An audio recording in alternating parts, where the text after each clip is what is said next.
Welcome back, Guardians. Today we're doing a Hunter build with Raiden Flux and Arc Staff. This has been one of my favorite builds for the longest time. I've been an Arc Staff enjoyer since D2 launched, so this is my favorite super to spam as much as I can. I wouldn't say it's an incredibly unique build, but it is very powerful. This will work up into GMs with a group. I'm sure you could solo a GM with this if it's the right GM. Hypernet Current isn't the best. I'll have some footage of Hypernet Current playing at some point in here, so you can see that Tormentors don't really vibe with this whole getup. However, if you're playing with a group, pretty much there's no issue with that. If they can handle a Tormentor, you can handle everything else. For solo content, Master and Legend Lost Sectors, Master and Legend campaigns, dungeons, raids, all that stuff, this works extremely well in. You might not use this for a boss encounter in a raid or dungeon, unless you are really committing to it. But for any mechanics encounters, this is pretty good. Let's talk about the actual parts of the build. First off, Arc Staff. For anybody who does not know how to use Arc Staff, you spam light attacks on anything that is not a tanky enemy. Anything that's a champion or above, you do light, heavy combo. That will give you 2 hits and then a palm strike, which does about 4 times damage on regular strike. And will pretty much nuke anything that isn't a boss. And as a roaming super, damage contributes a lot of energy for this, so you can pop this very consistently with the right weapons, which we'll talk about later. Now, for our abilities, I'm taking Combination Blow Gambler's Dodge. It's the Arc Hunter Classic. It's reliable even into endgame, even without some commitment. Usually you'd want a Liar's Handshake here, or you'd want Assassin's Cowl to get you some invis, maybe another exotic depending on what you're going for, but I'm taking this even though we're not focusing on melee, just so we can have a fallback in case you get pushed by thralls, dogs, dregs, a couple of vandals with some knights next to them. You can charge up Combination Blow pretty quickly. It gives you some healing, and it'll give you a backup method to charge your super just in case you're not able to put in a bunch of gun damage. Now I have a Flashbang equipped. I like taking Flashbangs with Spark of Shock just because it gives you the double champion counters. We have Blind, which is for unstops, and we have Jolt for overloads. This lets you do both at once. It's got a very fast cooldown compared to the other arc grenades, and it does a pretty good chunk of damage. I like using it to let me enter into a fight or get out of a sticky situation, so this is my pick. If you have another one that you prefer, go ahead and take that. I think Flow State is a must take for most Arc Hunter builds just because being amplified gives you triple the cooldown rate to your class ability. Now, that doesn't matter if you got it from an ability kill, if you got it from killing a jolted enemy, which Flow State allows you to get, or another way of getting amplified. But maxing out your dodge cooldown to 1/3 the time makes Arc Hunter much more consistent, even if you're not running Combo Blow. Maybe if you are doing that and committed to that, you don't need Flow State as much, but even then you're kind of taking it just for the resilience while dodging and increased reload speed are really cool. The consistency of getting amplified off of one jolted target kill is also really nice, especially when you're running Tempest Strike as your second option here, which also wants to commit to killing jolted targets to get your bolt charge. We are using the slide melee because it gives us a little bit more range to apply jolt, and it still kind of works with Gambler's Dodge with Flow State here, making your cooldown much faster. Personally, I like having bolt charge here as a damage amp. If you don't want bolt charge damage, or it's much worse without flashover, you could go in here and take Lethal Current instead and build more into the melee aspect of this class. Or you could take Ascension if that's your vibe. However, the Ascension does not work with Gambler's Dodge proccing Dynamo Distribution. So you don't want to spam Ascension in that way. But having it on here will let you use Arc Staff to counter overloads, because Ascension will jolt overload targets. And you can spam it in your super. Along with that, that would also mean you can do unstops, because if you do a heavy slam in the air or the palm strike, you will blind unstops. So that will let Arc Staff handle pretty much both Arc champion types. Now, for our fragments, I've got frequency on because I am working with that bolt charge. This will just get you bolt charge much more often, since you're going to be amplified the majority of the time. The melee reload speed buff isn't necessary, but we do have a ranged melee here, so you might see it a little bit more often. Resistance and shock, I think you pretty much always take on Arc builds. More so resistance, because everybody wants DR. Shock, only if you really care about having jolt. If you are not going to build into jolt, you can obviously switch this out for whatever you prefer. Maybe Ionic Traces, maybe increased class ability regen, maybe some bonus damage on your melees with Spark of Feedback. Same thing with beacons. If you are running an Arc special, which we are for the footage in this, Beacons is a pretty good way to blind rooms of enemies just to make them easier to clear. If you aren't running an arc special, or you have other preferences, Perk of Recharge is usually my go-to. It's a consistent way to increase your cooldowns without being something you have to focus on and play around. If you're finding this build interesting so far, why don't you drop a like down below just so I know you're enjoying this and I can work on some more. I have a million other builds that I'd love to show you, and there's hundreds of exotics that you might have forgotten about. So if you'd like to dive into more, consider subscribing as well to get notifications. Let's talk about our actual loadout here. The main weapon of choice here is going to be Outbreak. Personally, Outbreak is one of my favorite weapons of all time, and thanks to the damage changes for roaming supers, Outbreak can build your super in like 18 seconds, even in higher tier content. Anything over Legend, I think Outbreak is your go-to pick for this kind of build. And if you're going to be going into easier content where Outbreak is killing things too quickly to ramp up damage, you'll probably want something like Bat Juju, which works off of kills, Kvostov, which just kills everything in a large enough radius that it still builds energy really quickly, or Multi-Mach if you don't want to use an exotic, because Attrition Orbs will give you a couple extra points in your energy bar, and Kinetic Tremors will give you enough damage to kind of compensate, and nothing here is going to be as fast as Outbreak into a champion, but they all compete in their own way. It'll just be a little bit slower. Now if you're running Spark of Beacons, Indebted Kindness is a wonderful pick, so is Psychopomp, as well as a 1-2 punch Arc Shotgun. I think those are all great picks. If you do want an primary in the energy slot to use for super generation, Taraba does a lot of damage, works great. You are running a solar weapon in that case, so you kind of have to work around that, but it kind of just depends on if you're comfortable with that. And Lodestar also does pretty decent damage. You want to make sure you're ADSing on jolted targets to get the bonus damage. But yeah, really fun pick. I just don't think it competes with Outbreak and super energy gains, but it is a great one for arc build. As for your heavy, tune this to whatever content you're running. Machine Gun's obviously a great all-rounder. If you need linears for damage, take that. If you're in a GM and you just need rockets to nuke champions, take those.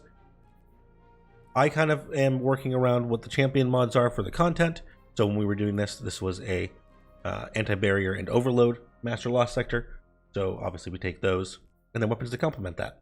Armor exotic, we're running Raiden Flux, as we said. Just commits to the arc staff holistically. Bonus damage, bonus duration, not much else you could ask for.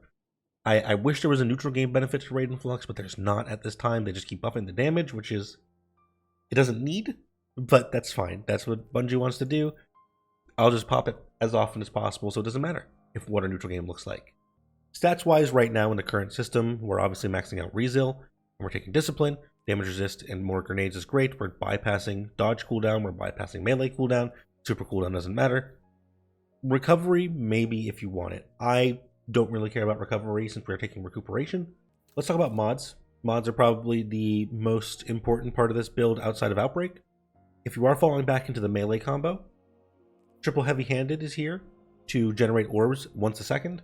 You can heal because the higher combination blow gets, the less healing you get.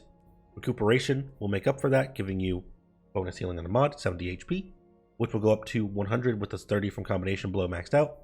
We have 2 dynamos on here, because that is the max amount of dynamo benefits you can get. It'll be 4% multiplied by a certain amount based on your hunter dodge. Then I have power preservation. This is for multiplayer modes. If you're on a multiplayer team, this will let you make a ton of orbs for your teammates with Raiden Flux, because you're going to be basically having an unlimited amount of orbs you can make. If you're running solo, take a siphon, take a hands-on. If you're not comfortable with power preservation, just run something else there. Resists in your chest piece. You can run whatever you need for your content you're in. I have a double kinetic weapon surge on here because I don't have anything else for orbs, but this will let Outbreak do a bit more damage, which should build you super just a little bit faster. If you want to switch this out for scavengers, heavy surges, or any other leg mod, you do you. We can do cooldowns in here as well. I've run Innervation, Absolution in here, not bad picks. Finally, the class item is Triple Distribution, just because that also maxes out at 4% for your super on class ability usage. You really could drop 1 or 2 of these, take a special finisher, take a bomber, whatever you need for your build. If you are bad at picking up orbs, if you want powerful attraction, by all means take that instead. But this is just the max amount of super energy that you can gain for 1 button press, and I like having that on there as a backup in case we're not able to commit to Outbreak in some situations. Like I said, the main focus of this build is to just spam Outbreak into anything and everything that will survive long enough to take damage from it. If you're in a situation where Outbreak is killing things too quickly, fall back on that dodge melee combo, because that probably means that you're going to be able to get value out of your melee here. And then your dynamos and distributions will make up the difference. And otherwise, if you want to take a different primary, just make sure you're taking a primary that can do consistently high DPS. You are just focused on primary DPS here. If you don't know why, you can check out the How to Build Supers Quickly video that we have on the channel. But basically, primary damage converts the best into super energy, and for roaming supers, it's really important because you get triple the energy. I think once you play with Raiden Flux for a couple of games, you will fall in love with this thing. It is such a fun build, and being able to spam it as often as we can, and going to be faster in the Edge of Fate, it's going to be a treat. It'll be a really fun time. Speaking of Edge of Fate, I want to really briefly touch on the stats that you're probably going to want to go for if you want to convert this build into the Edge of Fate stats. Namely, you're going to want to go for as high a super as possible, because that is going to work on active gains instead of passive gains. You are going to want to get to 70 mobility, 70 strength, because that will give you a full cooldown on Gambler's Dodge and Combination Blow. And then the rest you'll want to put probably into health, maybe a little bit into weapons depending on what you're actually going for, but that's going to be my opinion on the stats there. Obviously, if you can get to 200 in the super stat, it's going to be pretty great, because that 45% bonus damage is going to stack multiplicatively with Raiden Flux, which should get you to about 2.5 times damage, which is going to be kind of ridiculous.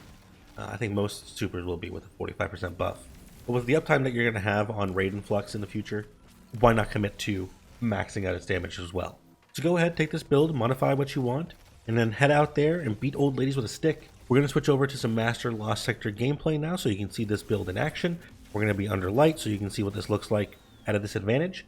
If you're going to be on level for most content, it's going to be even better than it looks like in this footage now. So thankfully, it is a shorter Lost Sector today. There are some very long ones in some of the newer areas. So I personally still like Europa's for not being too long. They're pretty fast to grind out if you're trying to go ahead and get some exotics or whatever you may need to do. Oh, made a little seasonal thing up there. Do you want that? I'm gonna shoot some things with Outbreak just to get some energy. This guy's gonna come in, so I'll give him the dodge. But I am stuck in a corner, and I'm probably gonna die for that. Nope. I am fine. So, if that didn't kill me here, that wasn't gonna kill you anywhere. In case you are unsure. Okay, well. I was really relying on the jolt to hit this guy, but that is actually fine.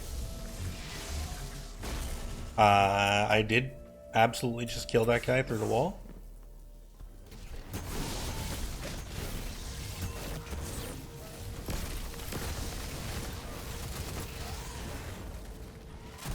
And in case you're wondering how powerful is Arc Staff, it can take care of some champions pretty quickly, even in this level of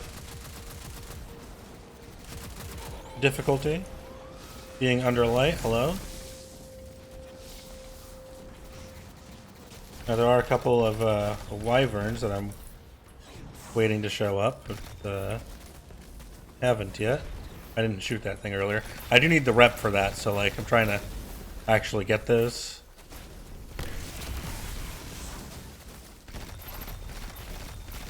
There we go, so there's Arc Staff. Now if I can kill this other guy, I'm pretty sure I can kill both of the barrier champions with a single combo.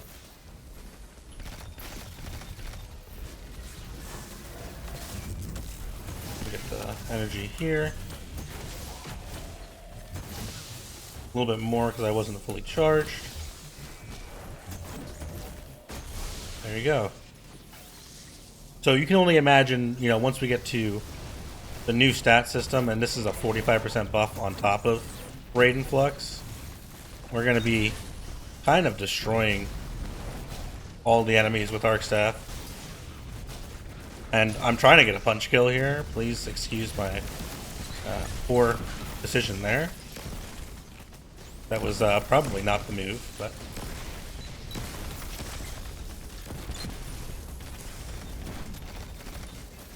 Oh. I probably should have gotten closer so I could dodge on these guys, but... Oh, I backed up a little too far. Yeah, if I had gotten closer so I could dodge like that, that would have absolutely kept me alive.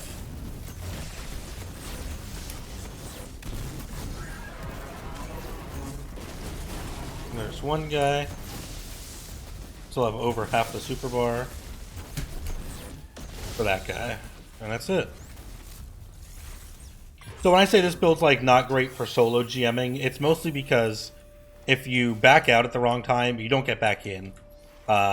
There is a way to, you know, obviously back out earlier, or if I had just stayed committed, but I made a poor decision there and died for that. So in a GM, when you're about the same light level under, it's a balance you have to hit, but it's doable. It's not like it's impossible to make this work in a solo GM. But if you're in a master content or anything with rezzing, like, yeah, one death I think is perfectly acceptable.